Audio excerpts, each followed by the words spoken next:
My name is Seo-yun Park. I was born into a world paved long before I took my first breath, where my last name weighed more than my words, and expectations came dressed in designer silk.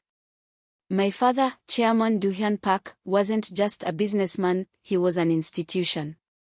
His empire touched everything from logistics to luxury retail.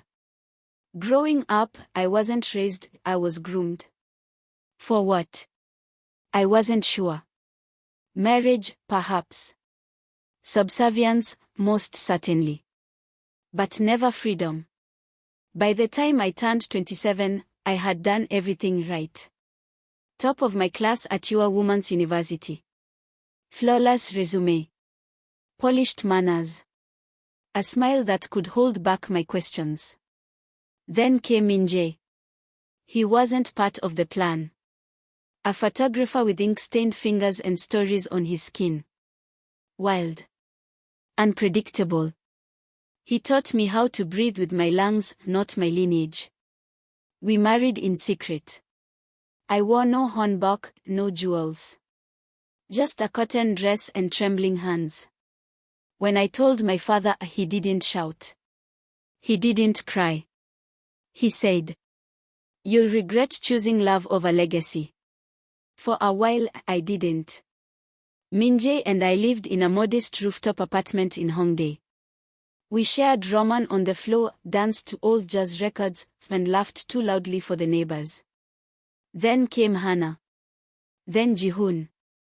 Our two stars. I traded Prada for baby powder, boardrooms for bedtime lullabies. But something shifted in Min-jae. Parenthood bored him.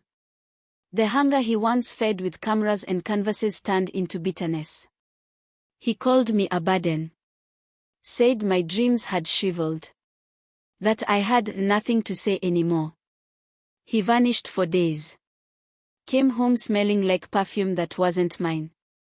Whispered apologies became accusations. Then came the shouting. The slammed doors. The glass on the floor. And one day, he didn't come back. I stood in our empty kitchen with a toddler in each arm and no money to buy milk. I called my father.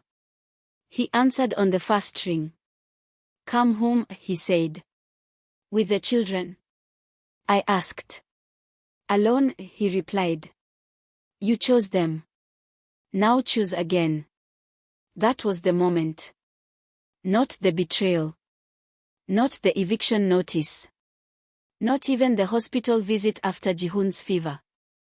That was the moment I stopped being a daughter. And started being a mother. I hung up. I found a friend with a couch. I sold the last of my designer handbags. I started delivering documents across Seoul on a second-hand scooter. Courier by day. Mother by always. Some nights I cried into my helmet. Other nights I stitched clothes until sunrise. But every morning I looked at Hana and Jihoon and I kept going. The first year was a blur. Survival doesn't leave time for sentiment. I learned Seoul streets like I once learned etiquette. The fastest routes. The cleanest public bathrooms. Which gas stations didn't mind if I changed diapers behind the building. I worked for an all-female courier service run by an Ajama named Miron. She was fierce, foul-mouthed, and fair. "You're fast," she said on my first day. "You got that rich girl rage. Use it." I did. By year 2, I wasn't just fast, I was trusted. I started managing clients. Hand-delivering legal documents, luxury items, even confidential NDAs. I listened. I observed. I built relationships. One day, a client asked if I knew any freelance PR writers. She was launching a new skincare line. "I write," I said, before my brain could stop my mouth. That night, after putting the kids to bed, I opened my old laptop. Dusted off my forgotten degree in communication. And wrote like my life depended on it, because it did. She loved it. Referred me to a friend. Then another. Within 6 months, I was consulting for 3 beauty startups. I knew how to sell a story. I had lived one. By year 3, I launched Honseo Beauty, named after my children. Clean ingredients. Honest marketing. Built from scratch, with no one's money but mine. Orders started small. Then exploded after a viral review from a YouTube influencer who loved our toner. Investors called. I said no. Big box retailers begged. I said maybe. Then one day, a call came I never expected. Chairman Park would like to discuss a potential acquisition. My father. The same man who said I'd return broken. I smiled. I'm not for sale, I said. But thank him for his interest. Click. There's something ironic about riding through the rain with a steel delivery box strapped to the back of your bike and your child's photo tucked inside your jacket, like you're both a warrior and a mother bird, shielding your young with your wings made of leather and rain-soaked willpower. After I left my father's estate that night, soaked in shame and engine oil, I knew one thing: I wasn't going to beg him again. He may have given me life, but he would not define it. The next morning, I walked into a small logistics company in the heart of Seoul, helmet in hand, and said, I'll take anything with 2 wheels and no pity. That's how my life as a courier began. At first, they laughed. A woman in her 30s. Former heiress. Glossy hair, perfect enunciation, 0 street experience. I saw the smirks. But none of them knew I had spent nights crying silently, sleeping in borrowed rooms, counting everyone for a bowl of rice. Pride didn't feed my kids. Pedals did. Days turned into weeks. My hands toughened, my legs built power, and the streets became my map of rebellion. I delivered medical supplies, urgent documents, sometimes flowers. The irony wasn't lost on me. I wore my pain like armor and my helmet like a crown. Every delivery was a small triumph. Every tip meant something for the custody battle I had begun to wage quietly, with the help of a legal aid clinic. The streets became my second home. I learned the alleyways, the shortcuts no GPS could teach.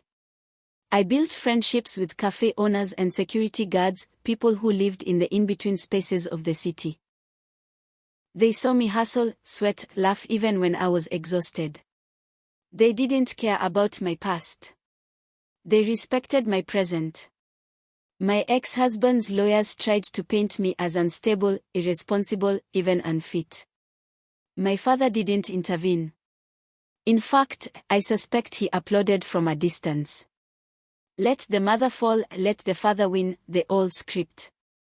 But I tore up the script. I showed them photos, schedules, doctor's notes, rent receipts, and videos of my daughter clinging to me during visitation, of my son saying he didn't want to go back to that cold house. Truth doesn't always roar. Sometimes it's quiet, steady, undeniable. The court wasn't quick, but justice eventually arrived. One gray morning, I stood outside the courthouse holding my children's hands, dressed in second-hand clothes but standing taller than I ever had in designer heels. I had no family in the courtroom. No cheering squad. Just me, my kids, and a mountain of proof. Then came the court's decision.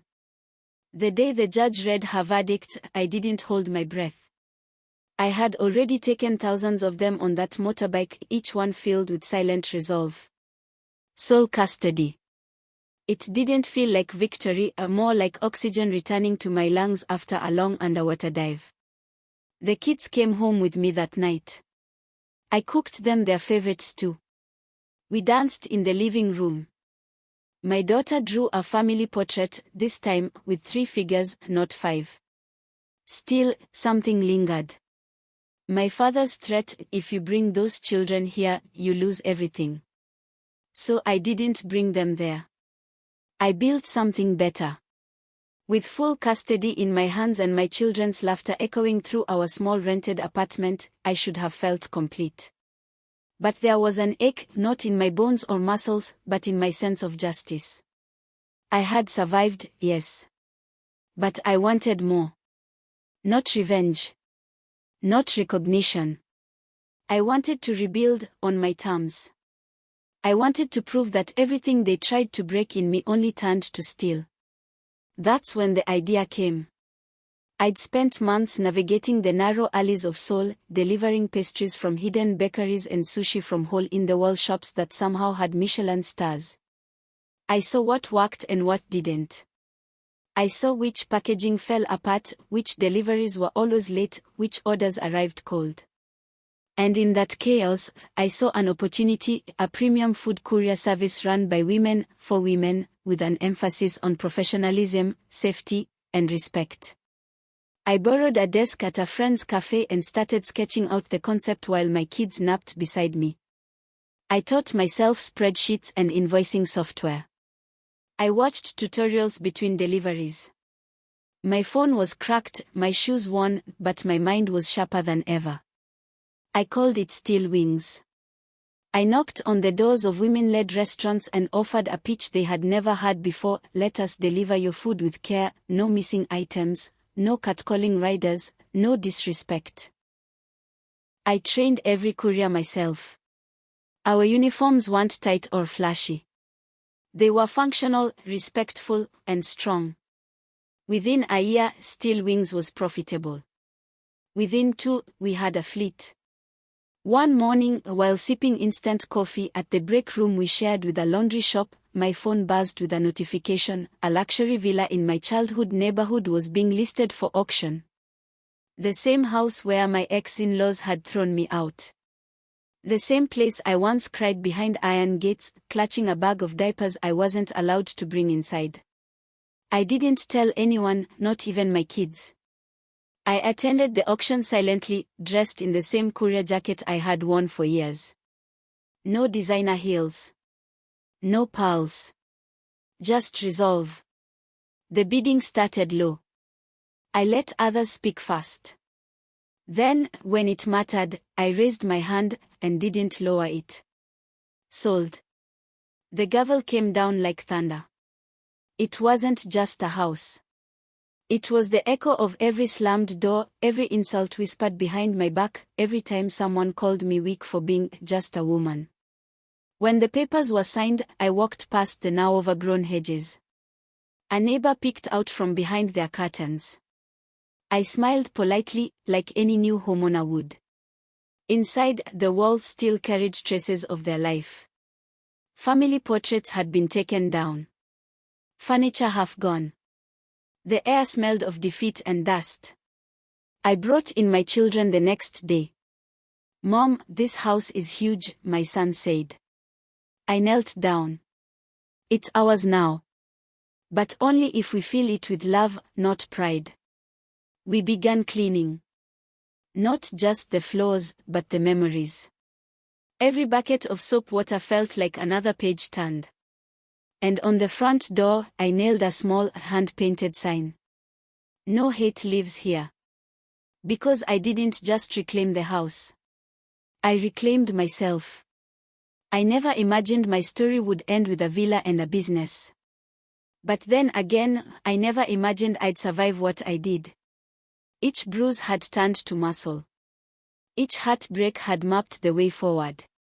And now, every street I drove on my motorbike, every restaurant that trusted my service, and every woman I hired, was a piece of that map.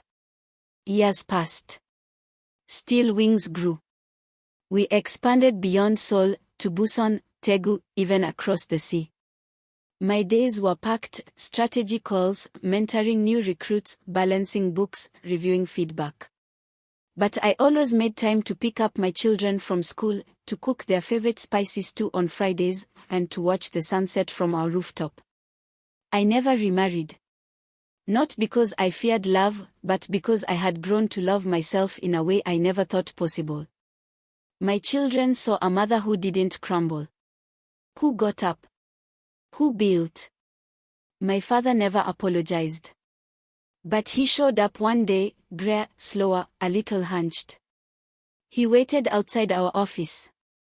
I walked past him, paused, then turned around. He opened his mouth, but no words came out. I said, I hope you're well. My children are. He looked down. You did all this? I nodded. He tried to hand me a check. I didn't even look at the amount. I'm not here for money, I said. I'm here to live free. For the first time in my life. He walked away without another word. And I felt no bitterness, only closure.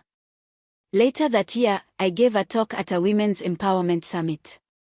The room was full of young women, some older, some just like me, with quiet fire in their eyes.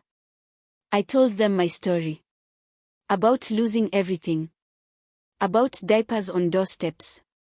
About building something no one could take away. When I finished, no one clapped at first. They stood in silence. Then applause erupted, not loud but full. And among them, a girl approached me after. My father told me I couldn't start a business. That I needed a man. But after hearing you. She didn't finish the sentence. I took off my steel wings jacket and handed it to her. Start flying, I said.